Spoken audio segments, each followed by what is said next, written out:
श्री कृष्ण गोविंद हरे मुरारे, हे नाथ नारायण वासुदेवा।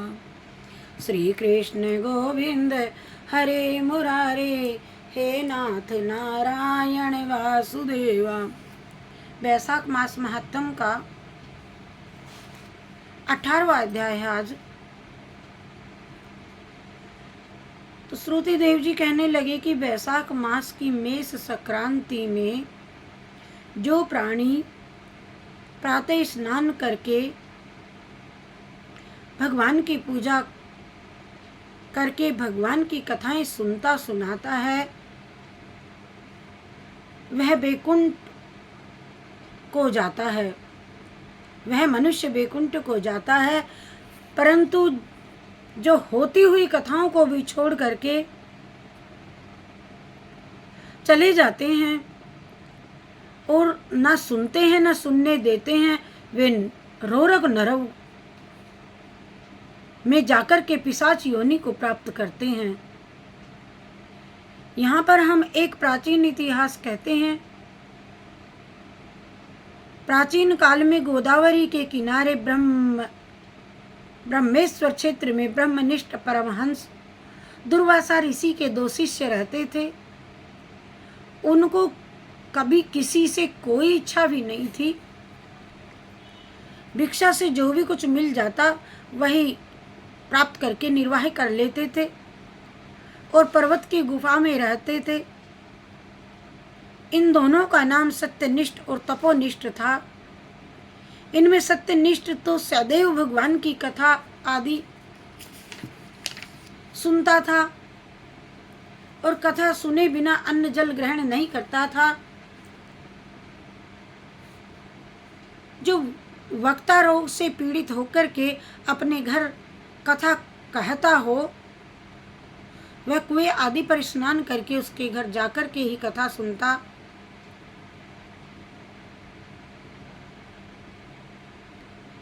तथा समाप्त हो जाने पर अपने नित्य नियम करता। जो मनुष्य इस प्रकार प्रेम से कथाएं सुनता है, वह जन्म मरण के बंधन से मुक्त हो जाता है। उसकी भगवान में सच्ची भक्ति उत्पन्न होती है तथा उसके समस्त दुख नाश हो जाते हैं। इस प्रकार वह सत्यनिष्ठ ऋषि उपनिषदों का यही निश्चय करके सदैव भगवान की भक्ति में तत्पर रहता और सदा उनकी कथा श्रवण करता। दूसरा जो तपोनिष्ठ था, वह अत्यंत दुराचारी एवं कर्मनिष्ठ था। वह ना तो स्वयं कथा कहता न सुनता, अपितु होती हुई कथाओं को भी छोड़ करके चला जाता कि कहीं तप में विघ्न न पड़ जाए। श्रोता और वक्ता के पास भी नहीं जाता था। बस दुर्बुद्धि इस प्रकार समय बीतता। वह अपना समय बिताता, न हरि कथा कहता न सुनता। जब वह मृत्यु को प्राप्त हुआ तो कथा के दुराग्रह से छिन्नकरण नाम वाला बलवान पिशाच समी के वृक्ष पर हुआ और वह अपने किए कर्मों का विचार करता हुआ भूख प्यास से दुखी होकर के इधर उधर भटकता फिरता था। कदाचित वहां सत्यनिष्ठ भ्रमण करता हुआ उस पेटीन सीमापुरी में आ गया। मार्ग में दुख से पीड़ित छिन्नकरण नामक पिशाच को उसने देखा तो वह भूख से आतुर बुरी तरह से वहां रो रहा था। उसको देख करके सत्यनिष्ठ कहने लगा, बताओ तुम कौन हो, जो तुम्हारी ये दशा किसने की, ये सब मुझसे कहो। वह बोला, हे प्रभु, मैं दुर्वासा का शिष्य तपोनिष्ठ नाम वाला यति हूँ। अपनी ही दुर्बुद्धि के कारण महात्माओं से विष्णु तथा कर्मों के लोप हो जाने के भय से कभी मैंने कथाएं नहीं सुनी और ना ही कभी कथाओं में गया ना बैठा। इस घोर कर्म से मेरी मृत्यु हुई और छिन्न कर्म नाम वाला पिशाच होकर के मैं इस वन में दुखी होकर के भटकता फिरता हूँ।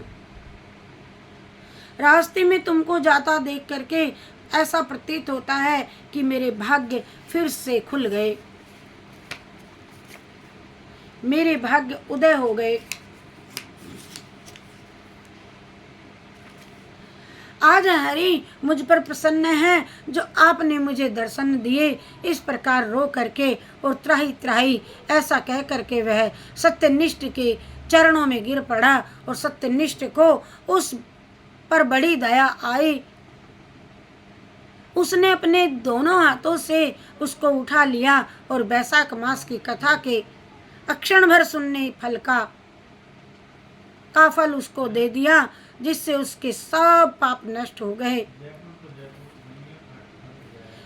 इस प्रकार वह कर्मनिष्ठ अपनी पिशाच देह को त्याग करके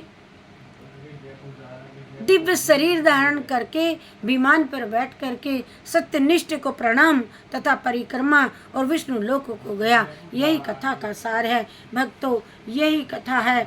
और वैशाख मास में जो भी कोई सुबह स्नान करके कथाएं सुनता कहता है वह स्वर्ग लोक को जाता है। बोलो जय श्री कृष्ण चंद्र भगवान की। श्री कृष्ण गोविंद हरे मुरारी, हे नाथ नारायण वासुदेवा। श्री कृष्ण गोविंद हरे मुरारी, हे नाथ नारायण वासुदेवा। श्री कृष्ण गोविंद हरे मुरारी, हे नाथ नारायण वासुदेवा। जय श्री कृष्ण। कृष्णार्पणमस्तु, शिवार्पणमस्तु।